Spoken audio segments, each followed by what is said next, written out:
என்ன ஆகுது? தேவனோடு இணைகிறார் யோனா. மனம் திரும்ப அவர் முதவே அப்படிதான் இருந்தார். அப்படிதானே நம்ம படித்தோம். 2 ராஜாக்களில் படிக்கும்போது அவர் சொன்னதெல்லாம் நடந்துச்சுங்க. கடவுள் சொல்கிறத கிளியராக கேட்குறவராக தான் அவர் இருந்தார். அப்படி இருந்தவர் திடீர்னு நினிவேவை பற்றி மட்டும் கடவுள் ஏதோ சொன்னோடனே ஓடி போயிட்டாருங்க. சரியா? திடீர்னு சொன்னோடனே ஓடி போயிட்டார். இப்போ திருப்பி அவங்க எல்லாரும் கூப்பிட்டு கேட்டோடனே அவர் அப்படி அந்த ஒரு பக்தி வைராக்கியம் வந்து அவருடைய நிலைமையை ஒத்துக்கிட்டார். ஆனால் அடுத்த நிமிஷம் இன்னொரு வாய்ப்பு கிடைச்ச உடனே கண்ணில் தூக்கி போட்டுருங்க அப்படின்னு சொல்லிட்டு திருப்பி ஒரு எஸ்கேப். நம்மளுடைய எல்லாருடைய வாழ்க்கையையும் நீங்கள் இந்த யோனாவில் வச்சு பார்க்குறீங்களா? நம்ம ஏன் இன்னும் நம்ம வாழ்க்கையில் பாவம் இருக்குது? நம்ம கிறிஸ்தவர்களாக நான் 40 வருஷம் வாழ்கிறேன், நான் 30 வருஷம் வாழ்கிறேன், நான் 4 தலைமுறையாக நான் அட்வென்டிஸ்ட்லாம் நம்ம சொல்கிறோமே. ஆனால் நம்ம வாழ்க்கை முன்னேற்ற பாதையில் போன மாதிரி இல்லையே. எந்த ஒரு பாவத்தையுமே நான் ஜெயித்த அனுபவம் இல்லையே. இருக்கா அவங்க எல்லாருக்கும்? எல்லாம் இங்கே சபைக்கு வரும்போது நல்லா தான் இருக்கேன், வீட்டுக்கு போனோடனே என்னுடைய கோபத்தை என்னால் அடக்க முடியல, என் பிள்ளைகள்கிட்ட நான் அன்பாக பேச முடியல. உங்கள் பிள்ளைங்க கேட்டிருக்காங்களா? எல்லாத்தையும் நல்லா பேசுகிறீங்க, என்கிட்ட மட்டும் ஏமா திட்டிக்கிட்டே இருக்கீங்க, கேட்டிருக்காங்களா?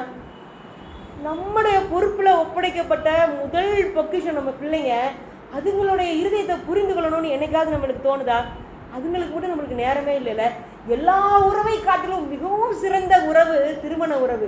கணவன் மனைவிங்கிறது பரலோகம் எப்படி பூமியோடு இணைக்கப்பட்டிருக்கோ, தேவனுடைய இருதயம் மனிதனோட எப்படி இணைக்கப்பட்டிருக்கோ அந்த உறவை காமிக்கணும்னு உருவாக்கப்பட்ட உறவாங்க. யாராவது சொல்வீங்களா கணவன் மனைவியை பார்த்து நான் கடவுளையும் நம்மளையும் புரிஞ்சுக்கிட்டேன்னு சொல்லுவோமா? அப்படி இருக்கா நம்மளுடைய கணவன் மனைவி உறவு?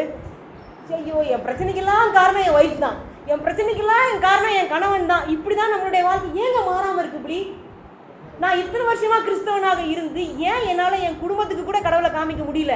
கேள்வி கேட்டிருக்கீங்களா? எல்லாரும் தான் பிரச்சனை, நான் இல்லை. அப்படி தானே? இல்லை, இன்றைக்கி கடவுள் நம்மளுக்கு ஒரு ரகசியத்தை சொல்ல ஆசைப்படுறாங்க. உங்களால் உங்களை மாற்றிக்கிட முடியாது. இதை நம்ம முதல் ஏற்றுக்கணுங்க. எது வரைக்கும் நானாக போராடிக்கிட்டு இருக்கேனோ அது வரைக்கும் நான் ஜெயிக்கவே போகிறது இல்லை. ஏசப்பா சொல்கிறாங்க, யோவான் 15ஆம் அதிகாரம் 5ஆவது வசனத்தில் வாசிக்கிறோம். என்ன இல்லாமல் வசனம் மட்டும் நமக்கு நல்லா தெரியுதுல்ல. பாருங்க, எவ்வளோ தூரம் மனப்பாடம் பண்ணியிருக்கோம், நம்புறோமா? ஆனால் இதை இப்போ ஏதோ ஒரு பிரச்சனை நம்மளுக்கு வந்த உடனே நம்ம என்ன சொல்லுவோம்னா, இருங்க இன்னும் கொஞ்சம் டைம் கொடுங்க, நான் மாறிடுவேன், இன்னும் கொஞ்சம் நான் முயற்சி பண்ணுறேன், நான் மாறிடுவேன். ஏங்க இவ்வளோ வருஷமாக மாறாதவ என்னால் எப்படி இன்றைக்கி மாற முடியும்? நான் முதல் ஒத்துக்கணும், ஆண்டவரே என்னால் முடியாதுப்பா, ஐ கேனாட் லார்ட், என்னை முயற்சி செய்ய சொல்லாதீங்க, நான் ஒன்றுமே செய்யலை. நீங்கள் சொன்ன மாதிரி தான், நான் அடைச்ச கதவுக்குள்ளே நீங்கள் உள்ளே வாங்க, உடச்சிட்டு வாங்க, இல்லைன்னா கடந்து வாங்க, எப்படியாவது வாங்கன்னு தான் சொல்லணும். அப்படிப்பட்ட ஒத்துக்கொள்ளுகிற தன்மை நமக்கு இல்லாதனால தான் என்னால் முடியாதுங்கிறத நான் முதல் ஏற்றுக்கொள்ளலை. கடவுளுடைய உதவி எனக்கு கண்டிப்பாக வேணுன்றதை நான் ஏற்றுக்கொள்ளலை. கடவுள் மட்டும் இல்லை, என்னை சுற்றி இருக்கிற சபையும் உண்மையான தேவபக்தி உள்ள நண்பர்களும் எனக்கு தேவை. என்னுடைய வளர்ச்சி இல்லைன்னு நான் ஒன்றும் நம்புறதில்லை. சாட்சி சொல்லுவோமே, யாராவது வந்து பிரச்சனையில் நடுவில் இருக்கும்போது சாட்சி சொல்லுவோமா? இது ஏதோ ஒன்று நடக்குதுங்க, கடவுள் ஆனால் என் கூட தான் இருக்காரு, நான் கடந்து வந்து சொல்கிறேன் அப்படி சொல்லுவோமா? சொல்லவே மாட்டோம். யார்கிட்டையும் பேச மாட்டோம். சொல்லக்கூடாதுல்ல? சொல்லக்கூடாதா? சொல்லணும். நமக்காக ஜெபிக்கிறதுக்கு ஜனங்கள் தேவை. நம்மளுடைய மோசையோட கை தளர்ந்து போகும்போது அவரோட கையை தூக்கி பிடிக்கிறதுக்கு ஆட்கள் தேவை இருந்துச்சுங்க. நம்ம மட்டும் என்ன நினைக்கிறோம், எனக்கெல்லாம் ஆள் தேவையில்லை, நான் கடவுள்கிட்ட நேராக போயிடுவேன். ஆமாம், தைரியமாக நேரம் வாங்கன்னு சொல்கிறாங்க. ஆனால் கடவுள் ஏற்படுத்தி வைத்த உதவிக்கரம் நம்ம சக ஜனங்கள். உங்களை யாரையாவது நம்ம சபை மக்களையே நம்ப முடியலைங்க நம்மளால். அப்படி தான் இருக்கும், இருதயங்கள் அடைக்கப்பட்டவர்களாக இருக்கிறோம். இந்த உதவியை உபயோகப்படுத்துறதில்லை. எல்லாத்துக்கும் மேலே நம்ம ஜெயிக்காத கிறிஸ்தவர்களாக இருக்கிறதுக்கு காரணம் என்னென்னா, அப்படியே 100% தேவனை சார்ந்து ஒவ்வொரு நிமிஷமும் வாழ்கிறதில்ல. காலையில் கண்டிப்பாக நம்ம வீட்டில் ஒரு வேளை ஜெப நேரம் இருக்கும், ஒரு குடும்ப ஜெபம் பண்ணுவோங்க, திருப்பி நைட்டும் ஜெபம் பண்ணுவோம். நடுவில்லாம் நம்மளாக வாழ்வோம். ஜெபத்தில் கடவுள்கிட்ட எல்லாத்தையும் சொல்லிடுவோம், எழுதி வச்சு சொல்லிடுவோம், இதை பார்த்துக்குங்க, இதை பார்த்துக்குங்க, இதை பார்த்துக்குங்கன்னு சொல்லிவிட்டு அவர்கிட்ட கேட்காம எல்லாத்தையும் செஞ்சுருவோங்க. அது வாழ்க்கையில் அந்த பிரச்சனை வரும்போது இவங்க சொல்கிறாங்களா, உடனே 4 பேர்கிட்ட ஃபோனை போடுவோம், இங்கே போடுவோம், அங்கே போடுவோம். நம்மளா பிரச்சனை வந்த உடனே, ஆண்டவரே நான் காலைல உங்கள்ட்ட ஒப்படைச்சேன்லப்பா, இப்போ என்ன செய்யணும் அப்படின்னு போக மாட்டேன். பிரச்சனை வரும்போது நான் ஏன் போக்குக்கு போயிட்டு காலையில் நான் நைட்டு வந்து நல்லா அடி வாங்கிட்டு, ஆண்டவரே எனக்கு ரொம்ப மோசமாக போச்சுப்பா, அவர்கிட்ட தான் வந்து அழுவோம். நான் கேட்டேன், நான் கடவுள்கிட்ட தாங்க இருக்கேன், நான் காலையில் ஜெபம் பண்ணுவேன், மத்தியானம் ஜெபம் பண்ணுவேன், சாயங்காலம் ஜெபம் பண்ணுவேன், மீதி நேரம்லாம் அவரை மறந்தவர்களாக. அப்போ ஜெயிக்காமல் நம்ம இருக்கிறதுக்கு காரணம் என்னென்னா, தொடர்ந்த இணைப்பு பரலோகத்தோட நமக்கு இல்லைங்க. தொடர்ந்த இணைப்பு இல்லை. அப்பப்போ விட்டு இருக்கு. ஆனாலும் விட்டு இருந்தாலும் தேவன் நம்ம என்ன செய்யறது இல்லையா, விடுறது இல்லையா? அதானே பார்த்தோம் இன்னைக்கு. அந்த மக்கள் அப்படிதான் இருந்தாங்க, அடைப்பட்டவனும் இல்லை, விடுபட்டவனும் இல்லை. 2 ராஜாக்கள்ல வாசித்தோம்.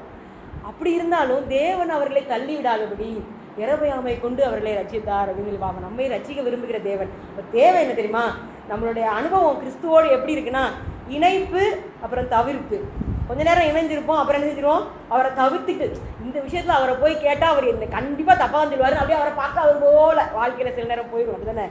திருப்பி இணைப்போம், திருப்பி இணைப்பு வரும், திருப்பி மறப்பு வந்துடும், மறந்து போயிடுவோம், கேட்கணுன்னே மறந்துடும். ஐயோ எப்படா ஆண்டவரை மறந்தேன், ஒழுங்காக தான் நடந்துட்டு இருந்தேன், ஒரு 3 நாள் முன்னாடி கூட நல்லா ஜோம் பண்ணேன், இப்போ என்ன ஆச்சு, மறந்துடுவோம். திருப்பி அடுத்து திருப்பி இணைவோம், திருப்பி ஓடி வந்துடும் ஆண்டவர்கிட்ட. அப்புறம் ஒரு வெறுப்பு வந்துடும். என்ன ஆண்டவரே, உங்கள்கிட்ட இவ்வளோ நாளாக ஜோம் பண்ணி என்ன தான் பிரயோஜனம், நான் படுற பாடு தாங்க முடியல அப்படின்னு சொல்லிட்டு அவர்கிட்டயே வெறுப்பாயிடும். இணைப்பு தவிர்ப்பு, இணைப்பு மறப்பு, இணைப்பு வெறுப்பு, இப்படி தானே நம்ம வாழ்க்கை ஓடிட்டு இருக்கு. இதை தான் யோனா 2வது அதிகாரம் நமக்கு சொல்லி கொடுக்குது.